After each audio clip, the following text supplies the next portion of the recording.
Hello friends, welcome again. तो आज हम देखेंगे इस होम टैब के अंदर अलाइनमेंट ग्रुप के अंदर wrap text and merge centre option को। तो सबसे पहले आते हैं रैप टेक्स्ट पे। तो रैप टेक्स्ट का यूज जनरली क्या है? रैप टेक्स्ट मतलब टेक्स्ट को तोड़ देना होता है। जैसे मान लीजिए मैंने यहाँ पे नेम ऑफ एम्प्लॉय लिया, तो ये चूंकि बहुत बड़ा था इसलिए मैंने इस सेल को क्या कर लिया, बड़ा कर लिया। अगर इसे मैं छोटा करता हूँ तो क्या होता है, मेरा लिखा हुआ जस्ट अंदर चला जाता है। ठीक है, तो अब उससे बचने के लिए हम क्या करेंगे, इस पूरे टेक्स्ट को हम सेलेक्ट करेंगे, या फिर मान लो मुझे इसे करना है, इसे सेलेक्ट किया और रैप टेक्स्ट पे क्लिक कर दिया। अब रैप टेक्स्ट से क्या हुआ, देखिए मेरा टेक्स्ट जो है बीच से टूट गया, और चूंकि ये इसका विड्थ इसका हाइट बढ़ चुका है और ये एडजस्ट होकर सामने आ गया। राइट, तो ये था रैप टेक्स्ट। तो इस तरीके से आप अपने कॉलम के विड्थ को छोटा करके टेक्स्ट को रैप करवा सकते हो, दैट मीन्स कि नीचे ला सकते हो। राइट,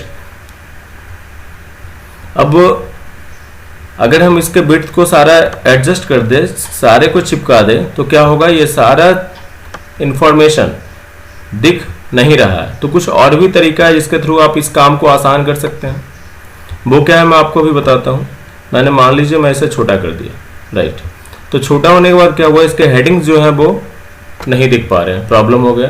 तो मैं इसके हेडिंग को क्या करता हूँ, सेलेक्ट करता हूँ, और इस अलाइनमेंट के कॉर्नर पे देखिए एक मेन्यू का ऑप्शन है, अलाइनमेंट सेटिंग, इसको क्लिक करते हैं इस पे, और श्रिंक टू फिट पे क्लिक करते हैं, ओके करते हैं। क्या हुआ, मेरा जितना कॉलम का विड्थ हमने रखा था उसी के अकॉर्डिंग इसने अपने टेक्स्ट को एडजस्ट कर लिया। हम चाहें तो इसके विड्थ को जैसे ही घटाएंगे ये टेक्स्ट खुद से एडजस्ट होकर छोटा हो जाएगा। अगर इसे बड़ा करेंगे तो टेक्स्ट भी वापस बड़ा होकर एडजस्ट हो जाएगा। मतलब श्रिंक करने का मतलब था आपके डेटा का विड्थ जितना था उतना ही विड्थ आपके इस टेक्स्ट का हो चुका है। तो ये था रैप टेक्स्ट, और इस तरीके से भी आप कर सकते थे श्रिंक के थ्रू। राइट, सो नेक्स्ट आते हैं मर्ज एंड सेंटर। अब इस पार्ट को समझने के लिए मर्ज एंड सेंटर पार्ट को समझने के लिए चलिए ऊपर चलते हैं।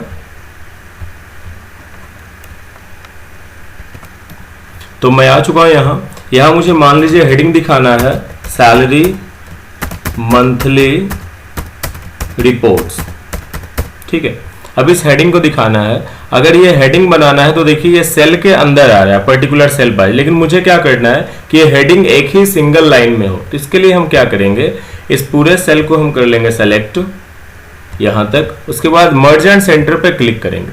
अब देखिए ये एज ए हेडिंग यहाँ पे सैलरी मंथली रिपोर्ट लिखकर सामने आया है। तो ये मर्ज भी हो गया, जो भी सेल था मेरा वो सारा एक सेल बन गया, और साथ ही साथ हमने जो टेक्स्ट लिखा था वो बीच में आ गया। तो ये था कुछ मर्ज एंड सेंटर फीचर्स। इसमें कुछ और भी हैं, कुछ और ऑप्शंस भी हैं। अगर हम इसको अनमर्ज करेंगे तो ये वापस अनमर्ज हो चुका है और मेरा जो अलाइनमेंट है वो लेफ्ट में चला गया है। ठीक है, तो और भी कुछ टॉपिक्स हैं, जैसे यहाँ पे हमने कवर किया मर्ज एंड सेंटर और अनमर्ज। दो और बचे हैं, मर्ज अक्रॉस और मर्ज सेल। इसे देखने के लिए हम लोग नीचे आते हैं। नीचे आते इसे देखने के लिए मान लीजिए मैंने लिखा 1 2 3 और 4, ये 4 डेटा है मेरे पास। साथ ही साथ मैं यहां तक के सीट्स को सेलेक्ट करता हूं। अब मैं यूज करूंगा इसे मर्ज अक्रॉस से। तो ये मेरा क्या हुआ है, ये देखिए ये रो तो 4 के 4 बने हुए हैं, लेकिन इसका कॉलम जो है, कॉलम 1 का कॉलम, 2 का कॉलम, 3 का कॉलम और 4 का कॉलम टोटली मर्ज होकर एक हो चुका है। तो ऐसे सिलेक्शंस की आपकी जरूरत हो आपको, तो आप यहाँ पे मर्ज अक्रॉस का यूज कर सकते हो। अब बात करेंगे मर्ज सेल का। तो मर्ज सेल क्या करता है, आपके जितने भी सेल आपस में मर्ज करवाने हैं, ठीक है, जो भी सेल आपको आपस में मर्ज करवाने हैं आप उसका जस्ट सिलेक्शन करो। सिलेक्शन करने के बाद आप इस ग्रुप के मर्ज सेल पे नॉर्मली क्लिक कर दो। तो ये देखो आपने जितना भी सेल सेलेक्ट किया, अगर उन सारे सेल को एक बनाना हो तो आप इस मर्ज सेल से काम कर सकते हो, दैट मीन्स कि इसका यूज कर सकते हो। वैसे बेसिकली मर्ज एंड सेंटर का भी यूज बहुत ज़्यादा होता है रिपोर्ट्स के हेडिंग बनाने के लिए। मैं फिर से एक बार बता दूं, यहाँ तक सिलेक्शन करेंगे और मर्ज एंड सेंटर यूज कर लेंगे, तो ये आ गया बीच में। तो ये था हमारा आज का wrap text and merge and centre, दोनों बहुत इंपॉर्टेंट फीचर्स थे एमएस एक्सेल के। सो ट्राई करें and keep watching. Thank you.